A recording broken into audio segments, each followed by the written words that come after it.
Well, on a blustery winter evening in late February 1919, 15 leaders, all of them men, gathered together in the house of William Sterenberg.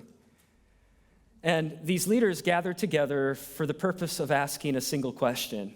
And the question was this: what if? What if God was calling them and their families to start a church? A church that would be bilingual, that would do its worship services and its education not only in Dutch, but also in English, which was pretty radical for the time. And they wanted to do it in English because the desire was to teach the scriptures to the younger generations, to pass on the faith to the next generation. That first gathering it was bathed in prayer. It was really, that's primarily what it was. It was just a time of prayer together. And one of the things that was so important to them from the beginning is that they were doing this not to pursue their own agenda, but that they wanted to be at the center of God's will. And they continued to meet many times over the next couple months. And it was difficult. There were doubts, there was opposition, there were a lot of moments in those couple months where they wondered, how could we possibly do this? Is God really calling us to this? Who are we to be the ones to lead it?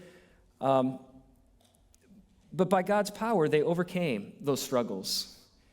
And on July 15, 1919, Trinity Reformed Church was officially organized and had its first worship service in the Academy Chapel, and 105 souls gathered together to worship and to launch this new adventure, and half of them were children and youth.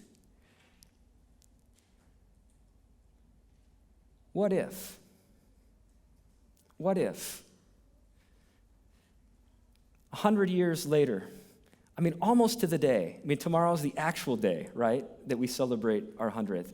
But 100 years later, this church that began with 105 people, now on average during the school year worships around 1,000.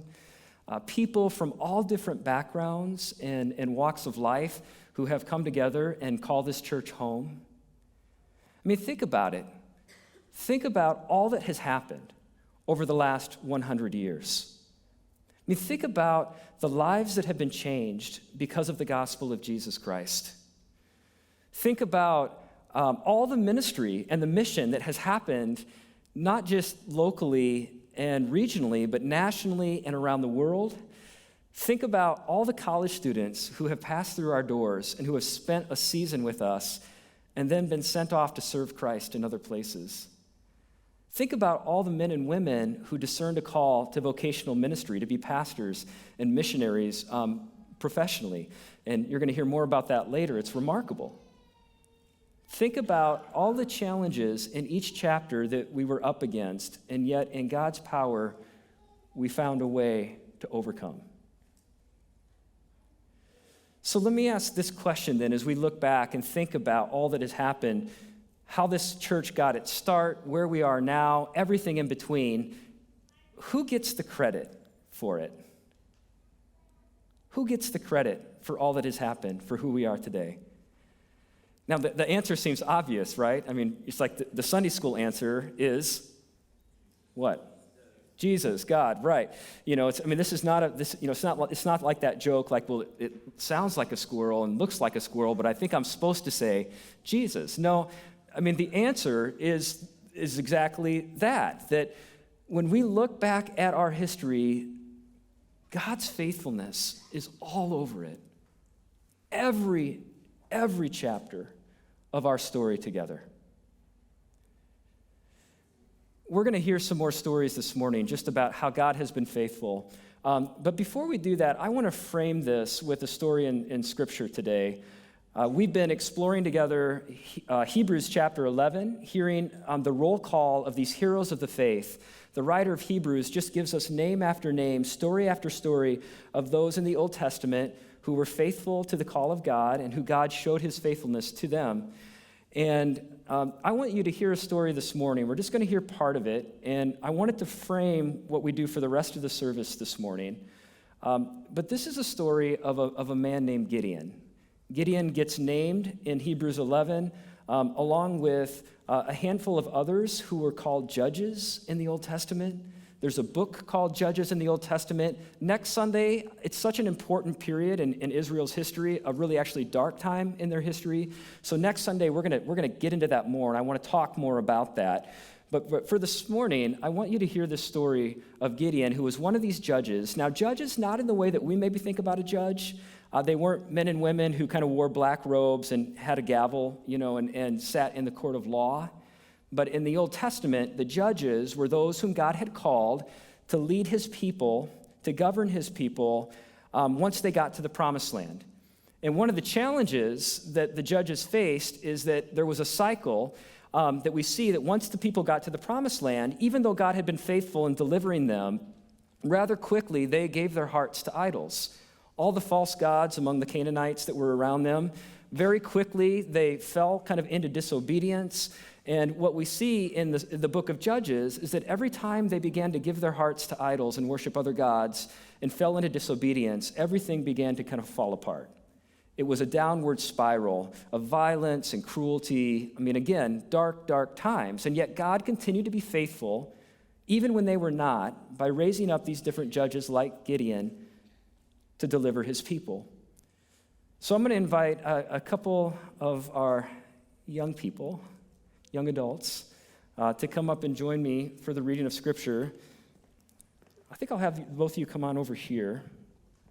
And this is Kenzie Kurtz and Matthew Jungarius. And the story of Gideon, by the way, can be found in Judges chapter 6 through chapter 9. But I want you to hear this story, a couple of these pieces from that story, beginning chapter 6, verse 11.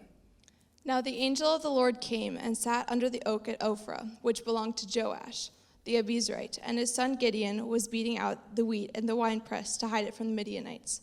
The angel of the Lord appeared to him and said to him, "The Lord is with you, you mighty warrior."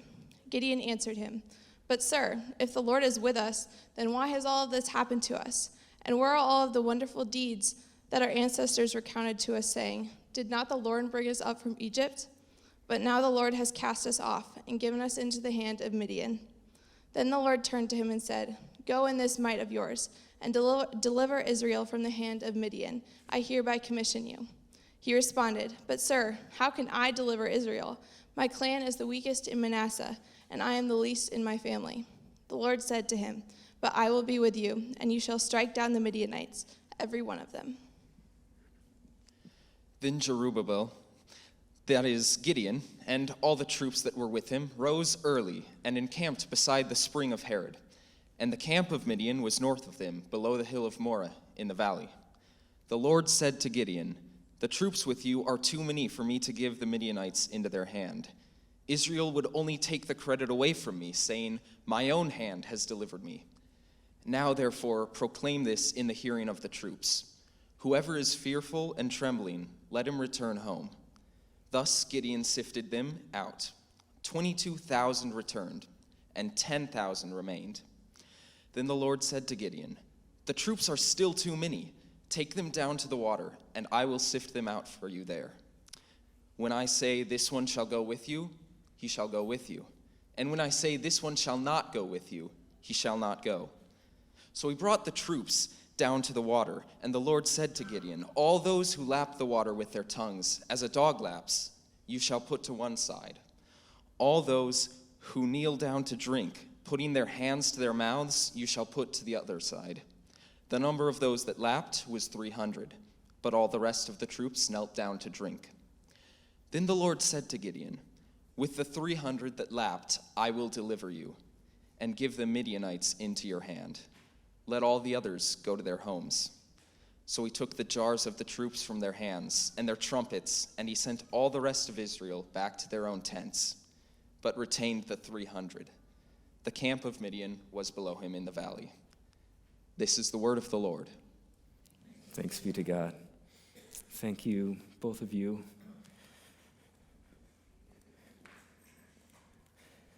So let me say just a couple brief things about the story of Gideon, and then I want you to hear some stories of our faithful God. Gideon, his story at its heart is really about a God who, if you could put that up there for me, Gideon's story at its heart is really about the way that God, in his sovereignty, works his power and strength in our weakness. I mean, God does what seems impossible when all the odds seem stacked against us. Our God is a God who is faithful. That summarizes Gideon's story. Gideon's call is very similar to Moses' call. If you remember that, if you were with us a couple weeks ago, that when the angel of the Lord comes to Gideon and calls him to lead God's people against the Midianite army, a fierce army, Gideon, like Moses, is timid and he's hesitant because he's not at all the type of person that you would expect. I want you to understand that maybe we hear Gideon and we think of him automatically as a hero, but Gideon was not a hero. He was flawed. He was a fearful person.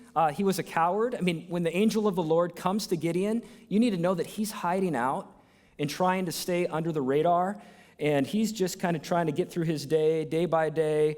In no way does he see himself as a leader at all.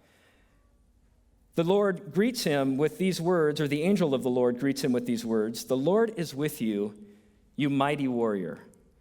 Now, even though Judges is a pretty dark book, there's a lot of humor in it, and this is one of those humorous points. I mean, the way that Gideon is addressed as a mighty warrior, I mean, there couldn't be anything that would be further from the truth. I mean, there's nothing mighty or warrior-like in Gideon, and he knows that. That's why he protests. I mean, listen to what he says. He says, but how can I, like me, how can I deliver Israel?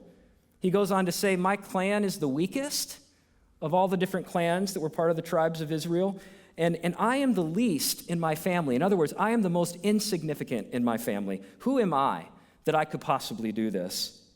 And how does God respond to Gideon's protest? Again, similar to Moses' story, God doesn't answer Gideon's question, but God gives Gideon an assurance, and this assurance makes all the difference. God says to Gideon, "But I will be with you. I will be with you. And you shall strike down the Midianites, every one of them."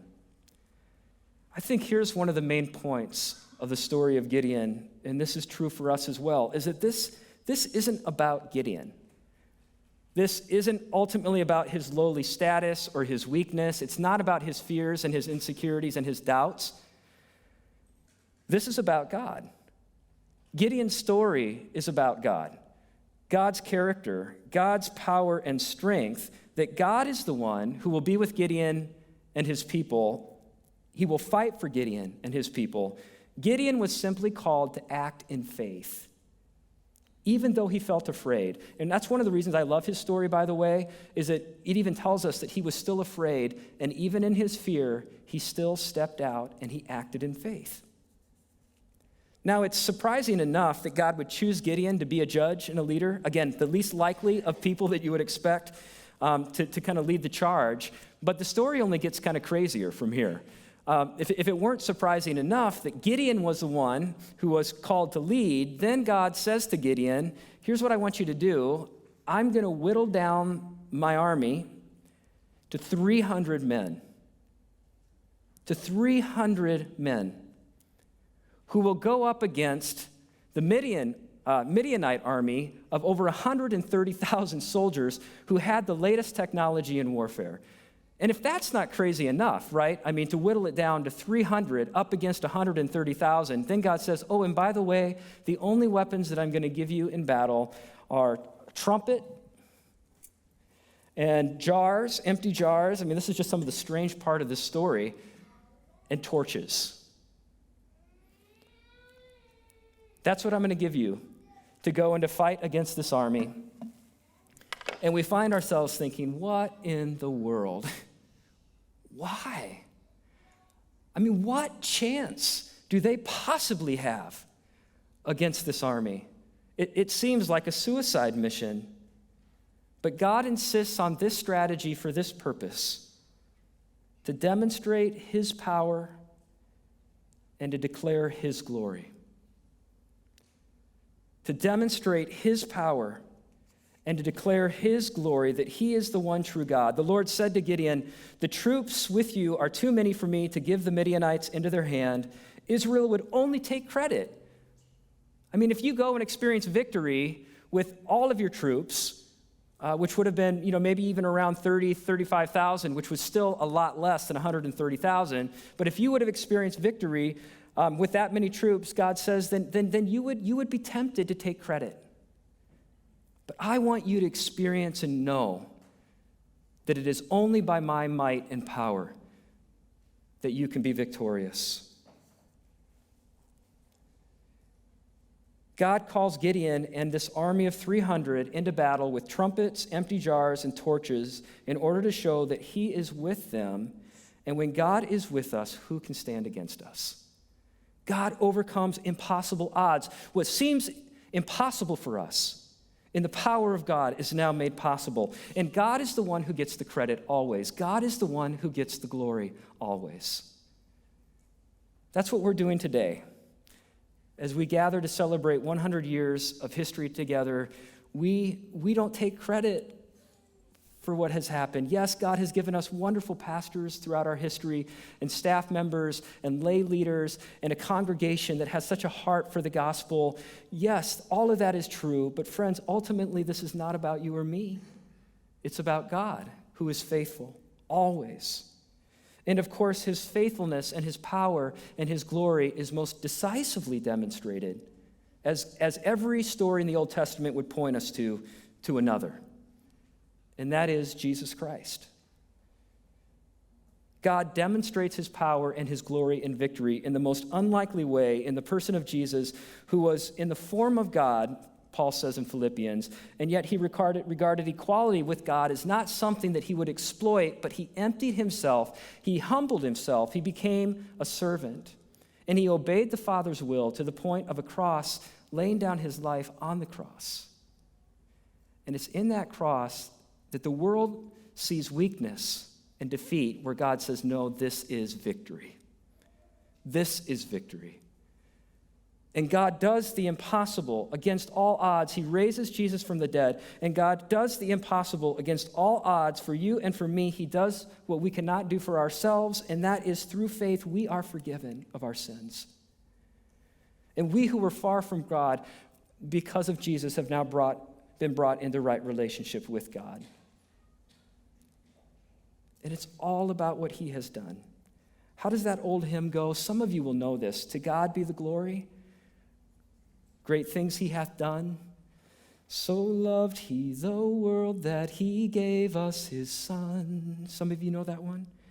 Who yielded his life and atonement for sin, and opened the floodgate that all may go in. Friends, we gather to praise God for who he is, for what he has done, and for what he continues to do in and through us. Though we are weak, he is strong. Amen? I want to finish my sermon today by inviting some other voices into the pulpit today. Voices of those who have made our list of heroes of the faith here at Trinity, a chorus of preachers who together in one voice want to give praise to God for his faithfulness down through the ages.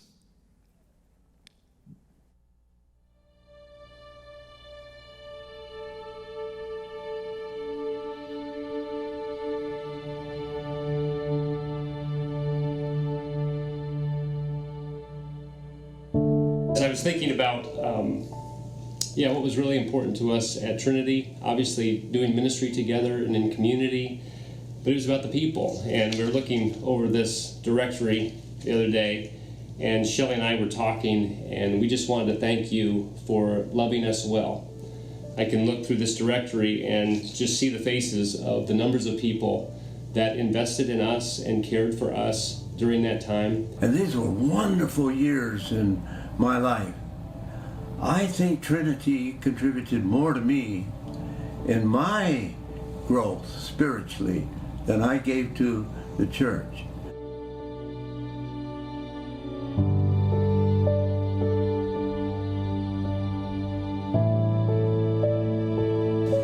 During the Tulip Festival, many visitors came, and they stayed over the weekend. And we wondered, are they being reached? They were in campers. They'd stay for the Sunday service. Did they go anywhere? Who was reaching out?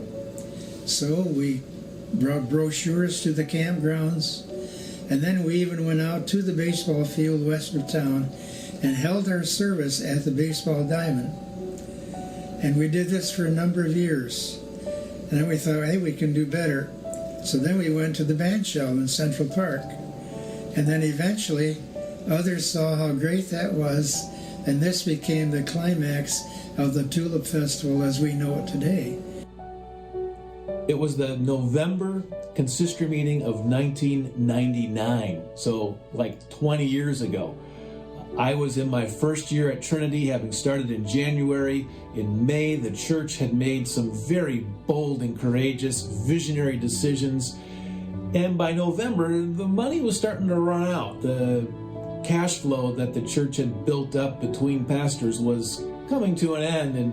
And the treasurer at that time was a man named Bill DeBoom. He now lives in Branson, Missouri. And Bill gave the report, and he just matter-of-factly said, well, if current trends hold true, we'll be down to a cash balance of $20,000 at the end of the year, and we'll be out of money in June of 2000. And, you know, that was about the end of his report. And I remember everyone kind of long in the face, and I looked at Bill, and I said, Bill, that's not the news we wanted to hear, but what do you think? Should we keep plowing ahead, or do we need to start telling staff we have to cut back or change course or direction? And Bill looked at me as if it was a dumb question. He said, no, of course not. We made this decision. Let's see where God takes us in it. Let's be faithful and see what happens. And I will never forget, we came to December 31, and on that particular year, God's provision wasn't $20,000. We ended the year with $70,000. We never had to worry about June of next year. And God kept adding to the church people who needed to hear about the hope of Christ. And I'll never forget that as a young leader in my mid-30s, about what it means to trust God even when the odds seem stacked against you. It was about 1990, and we were talking at consistory. We needed a new choir director. Roland Simmelink had moved away, and we wanted a new choir director because we loved having our choir. So we talked about it, and someone said, why don't you ask Karen Barker? She's a good singer. Maybe she can do it.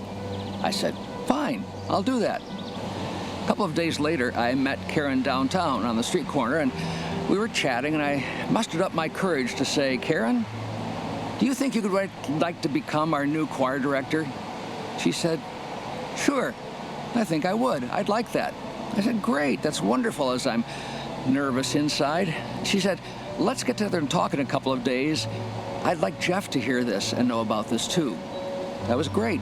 So in a couple of days, I'm talking with both of them, and I'm listening to Jeff lay out some plans of something he would like to see either in our church or somewhere.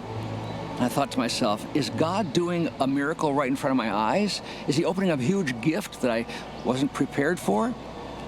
Jeff described a setting where a church had a vital music program, and it used that to reach people because of how they enjoyed it and how they would like to participate in it.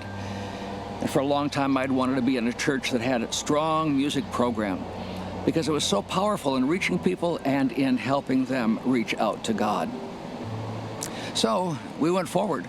We presented the plan to the consistory. They talked about it some more.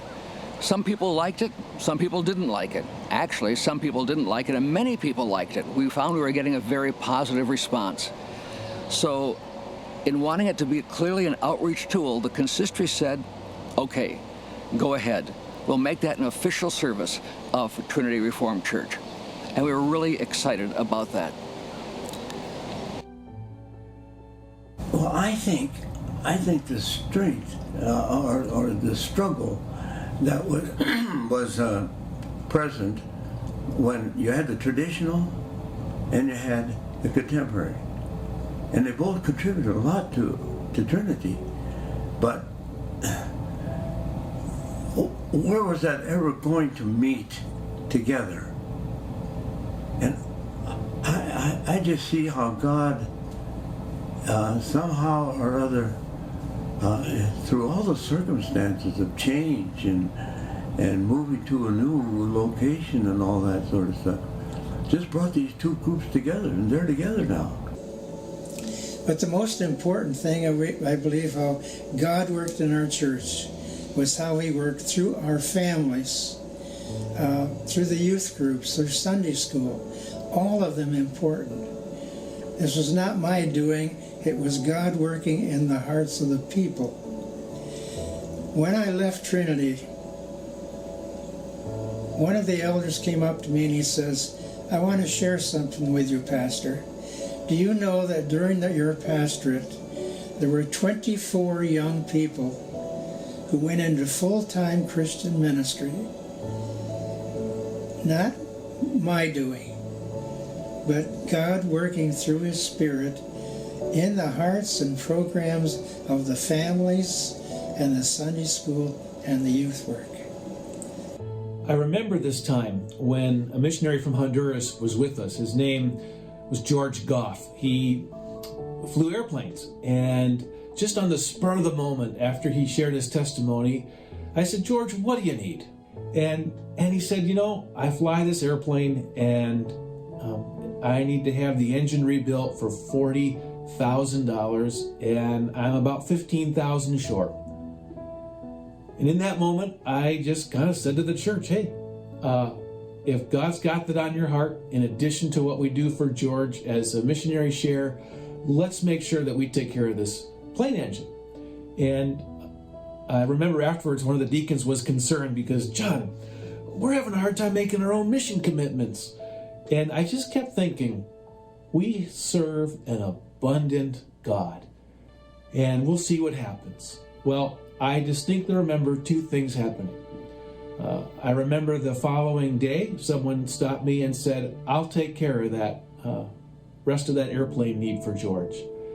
And the second thing I remember is we finished that year with the resources necessary to do what God wanted us to do, and we had enough to bless other missions because of the generosity of God's people.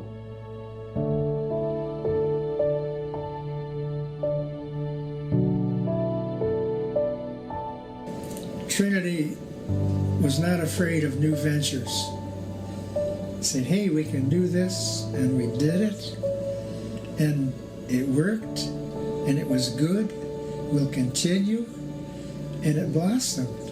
It went on from there, and it's just amazing how one good thing can lead to great things. And I can remember all the different ministries that we were involved with. The Bridge Transitional Housing Ministry for Women and Children, leading the Leaders for the Harvest groups, men's groups I was a part of, and actually teaching one of the women's groups during the daytime, coffee times with the staff, and of course working with John O., which was a privilege, and he's still a brother to this day. And I want to say thank you to the people who served as elders and deacons in those days. You were faithful to God's call, and you trusted for what God was going to do. Thank you, Trinity, for all your support to me and my family. Thank you. Believe that God knows what He's doing. Believe that what God asks you to do is right and is His will. Believe that God is leading this church and you into the future He has planned for you, and face it boldly and take hold of it and follow Him. And when you go in Trinity today, you see the children, you see the college students, you see the older people. They're all just blended together. I don't have a special word to say that would describe Trinity. You know, some say, well, it's a friendly place. Well, there's a lot of friendly places. It's more than that. It's deeper than that. Trinity is a church that really, when you come and you go there, you get a sense of the presence of God. It's there, and it's real. And every time that we go there, we come back home, we talk about what has happened in church that day, and what a blessing we always have received in going to Trinity.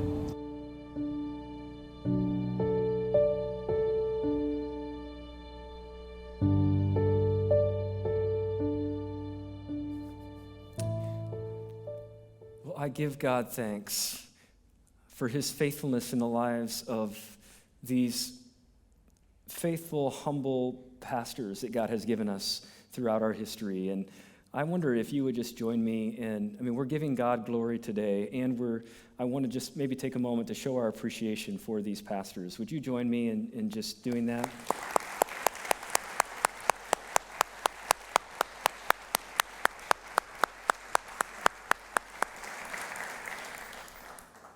So when we look back, we see how God has been faithful.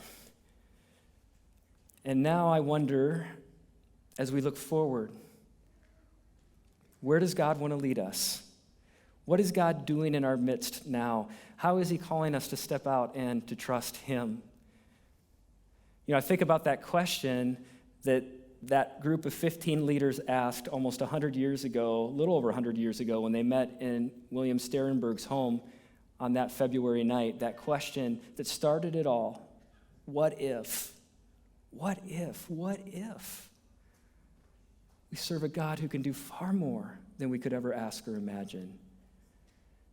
My prayer for us as a church is that we would always be humble enough and courageous enough to keep asking that question, what if?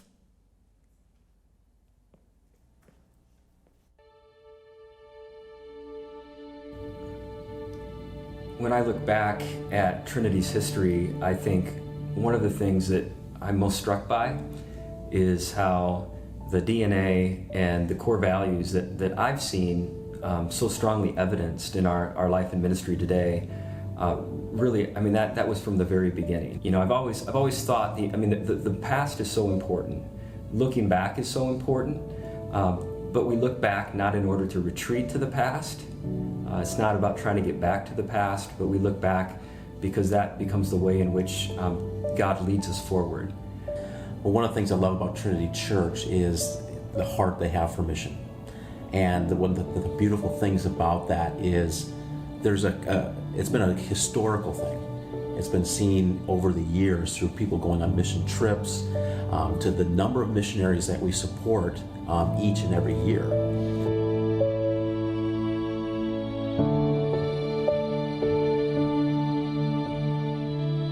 I just see the Spirit of God moving in the lives of the people in this church. I see a growing desire for transformation, personal transformation in people's lives.